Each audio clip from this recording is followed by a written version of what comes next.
In any case, I think we've managed to come up with a deal that is very favorable under the circumstances. A deal. I hate that terminology. A deal is what they got OJ. Well, Betsy, maybe we should, It's terrible hear it. term.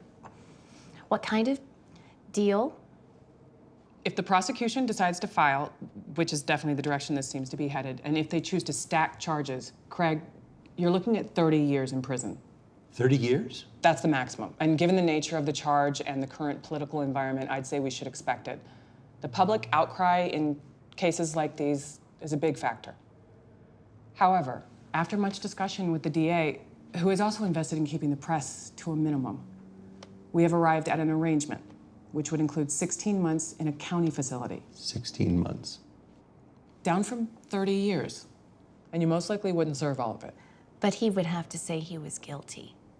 Admitting wrongdoing and making the county whole again goes a long way here, hence the minimal sentence. Making the county whole again? It includes the stipulation that you return $1.6 million in misappropriated funds. Give back the money. But there is no money. There's no money. We told you Craig is innocent. I understand.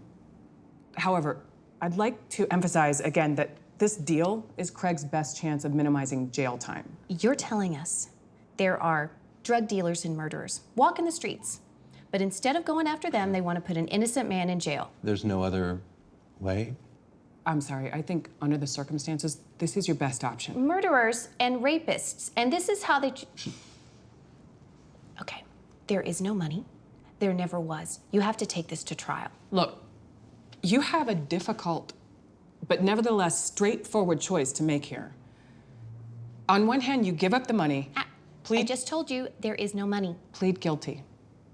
It's painful, I know. And go to jail for 1.5 years. But your other choice, that is no choice at all. If you go to trial, you'll most likely lose. And Craig goes to prison for decades. Your children will grow up seeing their dad through bars on visiting day. I know what I'd do. I'd take the deal.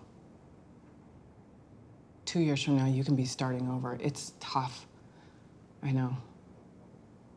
But you're tough people. And your family is worth it.